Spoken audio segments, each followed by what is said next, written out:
Pada pertemuan ini saya bahas kembali gerak parabola, yaitu latihan menghadapi penilaian harian. Dengan metode belajar AFID, saya jelaskan dulu teori ringkas dan ringkasan rumus serta soal pengantar. Lalu ada soal latihan soal yang harus kalian kerjakan sesuai dengan waktu. Kemudian kirim jawaban, nanti saya berikan pembahasan, kalian koreksi, kalau cukup silakan perdalam ke soal ujian nasional, ujian sekolah, UTBK, UGM, UI, Undip, dan yang lain. Baik ya, kita mulai konsep teorinya. Gerak parabola itu gerak benda yang lintasan parabola. Ya.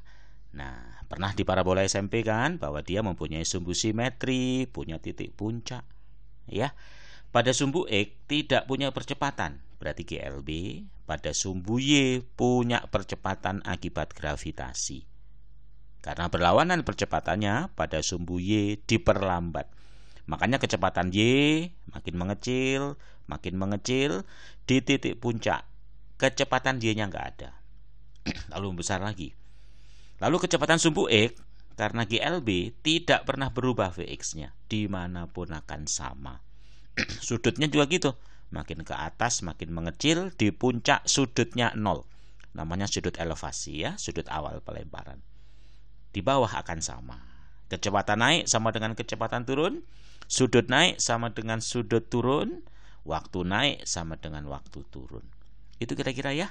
Dan rumusnya tentunya kita turunkan dari rumus GLB. Pertama kecepatan. Pada sumbu X, proyeksi pada sumbu X, V0 cos, tidak pernah berubah. Pada sumbu Y, awalnya V0 sin, diperlambat gravitasi, min GT. Kecepatan komponen. Kalau kecepatan saja dalam bentuk vektor, berarti Vxi plus Vyj. Ingat vektor satuan? Dan arah sudutnya, ya berarti pakai tangan, Vy per Vx. Dan besar kecepatan adalah Pitagoras. Akar dari Vx kuadrat ditambah Vy kuadrat. Kalau kecepatannya dapat, maka jaraknya kita tahu. Jarak pada sumbu X GLB, tinggal dikalikan T saja. Jarak pada sumbu Y GLBB. Kecepatan awalnya V0 sin, perlambatannya sebesar G. Ini rumusnya. Oke. Kemudian rumus gabungannya. Kalau vektor, gabungannya ya Xi plus Yj. Dan ini kalau digabung, T-nya diganti V0 cos, dimasukkan ke rumus Y, dapat persamaan ini. Y sama dengan X tangen. Ini jarang di buku-buku ada, yaitu menghubungkan Y dengan X tanpa T. Kalau di soal ada Y ditanya X dan kebalikannya tanpa T, langsung gunakan rumus yang Y X tangen. Jangan ngitung 2 kali kayak di buku-buku itu. Jelas ya? Lalu berikutnya, khusus di puncak, Vy-nya 0, berarti ini habis, min pindah jadi plus, G-nya turun, kita tahu waktu sampai di puncak di H itu, V0 sin per G. Karena dia simetris, maka waktu dia jatuh 2 kalinya, yaitu 2 V0 sin per G. Jelas? Lalu berikutnya kita bisa tahu tinggi puncaknya. Masukin rumus T puncak ke Y, akan dapat V0 kuadrat sin kuadrat per 2G. Dan masukkan rumus Tx max ke dalam X, akan dapat V0 kuadrat sin 2 theta per G. Hati-hati, ada kuadrat, ada 2 theta. Kalau sin 2 theta nggak bisa dihitung, maka gunakan rumus trigono. Sin 2 theta sama dengan 2 sin theta cos theta. Jelas ya? Dan kita bisa mendapatkan hubungan antara Y dengan X. Y dengan X pada saat maksimum, yaitu tangen theta dibagi 4. Oke? Dan tolong trigono. Sin demi cos, samping bagi miring, tangen depan bagi samping, sudutnya tolong dihafal 3 segitiga. 30 60 di mana sisinya 3753 dan 45. Inilah semua rumus gerak parabola. Masih ada satu rumus dan ada kesimpulan lagi ya. Nanti akan saya berikan setelah membahas soal latihan. Oke. Next. Bola dilempar dengan kecepatan berarti V0, setinggi berarti Y, sudut theta. Yang ditanya jarak mendatar. Apa berarti? X. Ingat tadi saya katakan kalau ada X, diketahui Y, ditanya X, nggak ada T, tolong langsung gunakan rumus Y X tangen, selesai. Ya, hati-hati. Ini bola sampai di dasar. Berarti akhirnya lebih bawah. Kalau akhirnya lebih bawah, maka Y-nya ini min. Saya ulangi, Y ini bisa plus bisa min. Plus kalau akhirnya di atas awal pelemparan. Y kalau di bawah pelemparan. Itu min 40. Tangen 45 itu 1. Cos 45 itu 1/2. Oke? Lalu dikuadratkan. Jelas? Lalu dipindahkan. Kalikan 160. Ketemu persamaan kuadrat. Nggak bisa difaktorkan pakai rumus ABC. Min B plus minus akar B kuadrat min 4AC per 2A. Karena X ini nggak mungkin negatif, berarti yang min ini ya jadi ambil plusnya.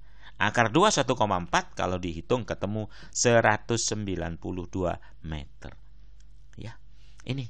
Jadi tolong materi-materi fisika yang saya ajarkan ini luar biasa dan memang sesuai dengan kisi-kisi. Apakah sekolah, apa UTBK, apa SIMAUI atau UGM. Ya. Next. Gimana ini? Ada sudut.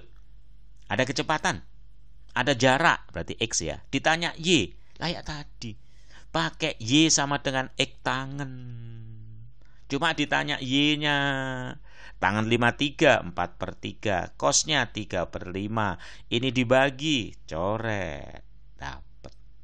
Yaitu 87,5. Ya, jadi ini adalah 87,5. Oke ya? Next, nomor 3. Sama lagi ini. Masalah menyeberang. Berarti ini adalah X. Y itu adalah jaraknya. Jadi dikurang tuh 2 meter. Ini buat meter ya. Dikurang 1/4. Rumusnya kayak tadi. Akhirnya lebih bawah. Berarti min 7/4. Dari mana? 2 meter dikurangi 1/4. 2 kan 8/4. Kurang 1/4 7/4. Kenapa min? Karena di bawah. Lalu ini kan nggak lompat. Cuma menjatuhkan diri. Berarti sudutnya ini 0. Ingat-ingat ya. Sudutnya itu 0. Tangan 0 itu 0. Berarti ini habis. Oke. Lalu 11,5 diganti aja 23/3. Coret-coret ke bawah 7/20. Diakarin aja ya. Berarti ini kecoret kuadratnya kalau diakarin. Betul. Tendang atas turun bawah. Berarti 23/2. Ini pindah akar 20/7 ya. Dan kalau dihitung itu nilainya adalah 19,4 meter per sekon. Jelas ya? Baik, nomor 4. Jangan lupa ini rumus X max. Bisa 2 ya. Kalau ngitungnya nggak bisa sin 2 theta, pakai 2 sin theta cos theta. Ini rumus Y max. Y max ada 2-nya. Nah, ini kita suruh membuat kesimpulan. Ini percobaan. Kecepatan dibuat tetap, sudutnya diubah. Simpulkan dengan ketinggian, simpulkan dengan jarak terjauh. Coba kita isi. Pertama, rumus Y max. Ini saya coret aja ya. V kuadrat per 2G karena sama. Berarti hanya tinggal sin kuadrat aja. Jadi kalau 30 ya sinnya setengah. Kalau 37 sinnya adalah berapa? 3/5 ya. 3/5. 9/25 ya. Kan sinnya itu 3/5 dikuadratin. Oke. Lalu ini dan itu. Kalau X max berarti saya sembunyikan V kuadrat per G. Kalau ngitung sin 2 theta nggak bisa, gunakan 2 sin theta cos theta ya. Nanti akan mendapatkan begini. Ya, ini kalau kita bikin angka gitu saya kaliin 100 kali ya. Kali 100 kali 100. Maksudnya biar bisa membandingkan. Ya, ini kalau kita jadiin angka ya seperti ini. Jelas ya? Dan kalau kita lihat apa yang terjadi, kesimpulannya pertama, untuk ketinggian maksimum membesar terus. Jadi ketinggian maksimum sebanding dengan sudut. Sudut makin gede, ketinggian maksimum makin gede. Tapi untuk jarak terjauh enggak. Ya, kalau dilihat di sini, untuk jarak terjauh ada yang sama, yaitu pada saat 37 dan 53. 37 dan 53 itu kalau kita jumlah 90. Jadi jarak terjauh itu akan sama ya. Jika jumlah kedua sudut pelemparannya 90. Inilah kesimpulan. Jadi nanti kesimpulan ini bisa kita tambahkan di ringkasan rumus. Bisa ya? Oke. Next, terakhir soal nomor 5. Habis ini kalian kerjakan soal latihan. Ada kecepatan awal, ada sudut elevasi, ada G yang ditanya ketinggian, berarti Y masukin aja. V0 sin min GT 7 meter itu ketinggian. Dan lama benda di udara berarti TX max 2V0 sin per G. Ya, itu. Itu ya kira-kira ya. Dan ini ada 10 soal nanti kalian kerjakan. Saya ingatkan dulu ringkasan rumus. Lihat ringkasan rumusnya. Ini rumus saya tambah satu lagi ya. 1. Perhatikan yang warna pink ini. Yaitu jika dua sudut 90 derajat, maka X max-nya pasti sama. Jika penjumlahan dua sudut 90 derajat, maka X max-nya sama. Dan yang kedua, ini ada satu rumus lagi yang jarang ini di buku ada. Sesungguhnya rumus VT kuadrat min V0 kuadrat min 2AS itu berlaku, tapi jadi VY kuadrat min gitu. V0 VY boleh, V0 sin boleh, min 2GY. Inilah ringkasan rumus terlengkap untuk gerak parabola. Ya, dan kalian kerjakan 10 soal, oke? Dalam waktu 20-30 menit. Kirim jawaban ke WA saya, nanti akan saya analisis ya, dan saya kirim pembahasannya dalam bentuk PPT dan video. Oke. Ini soal ya, akan saya tutup dalam waktu 4 detik ya. 4 3 2 1.